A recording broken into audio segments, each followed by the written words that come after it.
안녕하세요. 트레인포1링의 헤트포입니다. 여러분의 좋아요와 구독은 1일 1영상에 큰 힘이 됩니다. 2019년도 미스터 올림피아가 성황리에 막을 내렸습니다. 하지만 2018년도 1, 2위가 빠진 2019년도의 미스터 올림피아 챔피언은 필요 이상의 비난을 받고 있습니다. 바로 보디빌딩 역사상 가장 취약한 라인업에서 우승을 했기 때문에 미스터 올림피아로서의 큰 인정을 받지 못하고 있는 것이죠. 오늘은 저 트포이와 함께 보디빌딩에서 경쟁이 가장 치열했던 시기가 언제였는지 하나하나 알아보도록 하겠습니다. 먼저 1970년대입니다. 설지오 올리바에서 아놀드 슈왈제너거로 챔피언이 바뀌고 나서 아놀드 슈왈제너거는 안정적으로 무난하게 챔피언의 자리를 지켜갔습니다. 그가 6번째 샌도우 트로피를 가져갔던 1975년도 미스터 올림피아를 끝으로 은퇴했던 아놀드 슈왈제너거였지만 1980년도에 다시 복귀를 하여서 무난하게 챔피언의 자리를 다시 한번 차지합니다. 즉 1970년대부터 1980년대의 보디빌딩은 아놀드 슈왈제너거로 시작해서 아놀드 슈왈제너거로 끝이 난다고 봐도 무방합니다. 아놀드 슈왈제너거가 없는 동안에 프랭크 제인, 프랑코 콜롬보 등의 선수들이 챔피언의 자리에 있었지만은 아놀드 슈왈제너거가 없어진 보디빌딩에는 새로운 챔피언이 필요했습니다.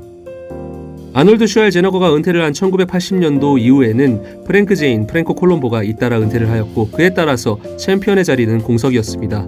크리스 디커슨과 사미르 바느시 연달아 챔피언을 차지한 뒤에 오랜 기간 미스터 올림피아를 차지했던 인물이 있으니 바로 리 헤이니입니다.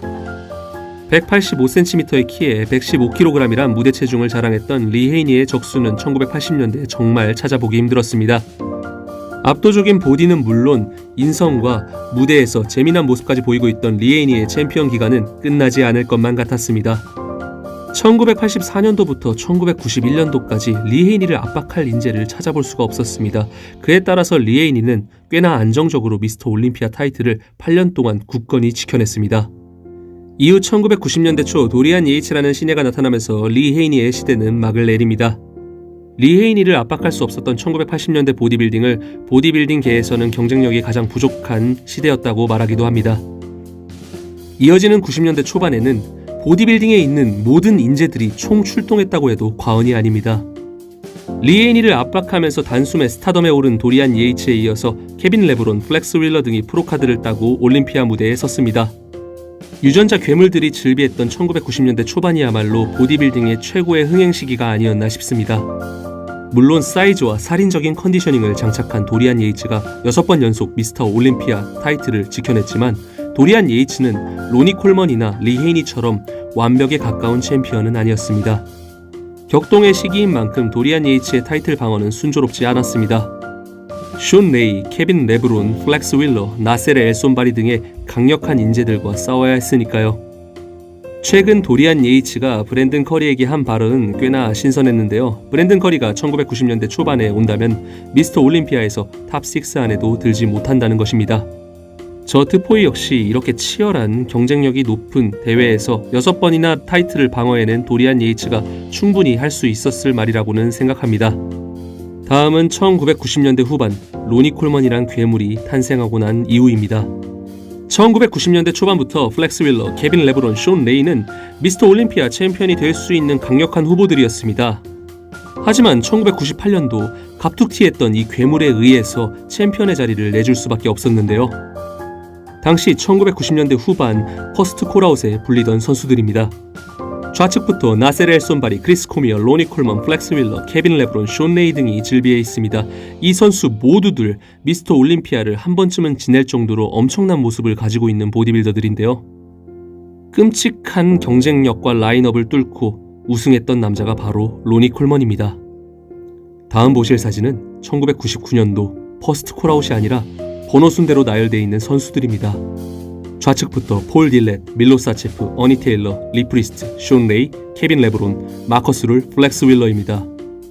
이 선수들은 시대를 막론하고 어떠한 미스터 올림피아에 출전을 해도 퍼스트 콜아웃에 불릴 수 있을 정도의 능력을 갖춘 선수들입니다. 이러한 세태는 2000년도 초반까지 이어졌습니다. 플렉스 윌러, 케빈 레브론, 숀 레이 등은 여전히 건재하게 자리를 지키고 있었고 은퇴할 생각은 없는 것처럼 보여졌습니다.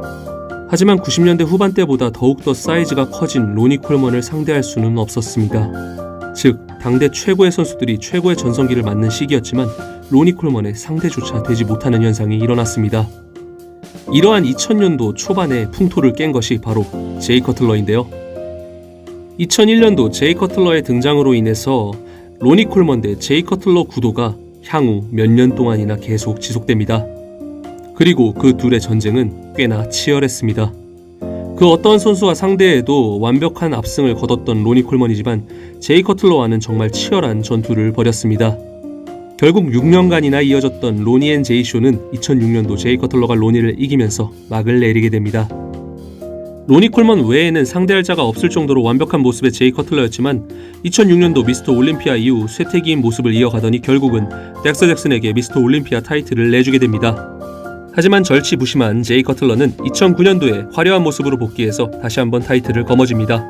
총 4번의 미스터 올림피아 타이틀을 거머쥔 제이 커틀러의 시대가 막을 내리고 필 히스와 카이 그린의 대결 구도가 생겼습니다. 제이 커틀러와 로니 쇼와 마찬가지로 필 히스와 카이 그린 쇼는 향후 3년 동안이나 지속되었습니다. 그만큼 필 히스와 카이 그린이 가져온 몸은 훌륭했고 나머지 선수들이 그들을 따라갈 수가 없었습니다.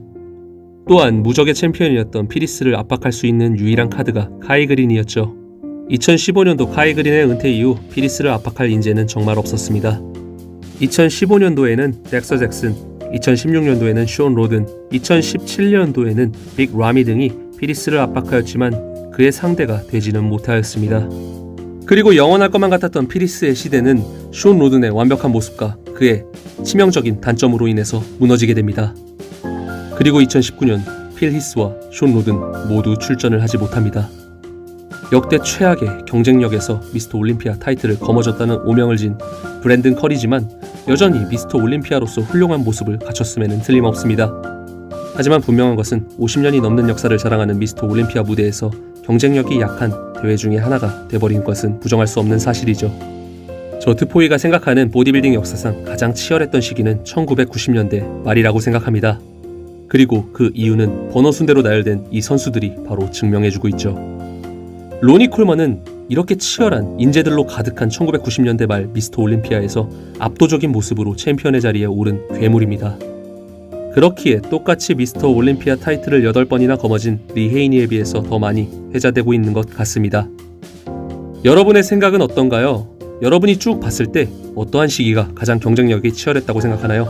여러분의 생각 댓글로 남겨주시고 오늘도 시청해주셔서 너무나 감사합니다.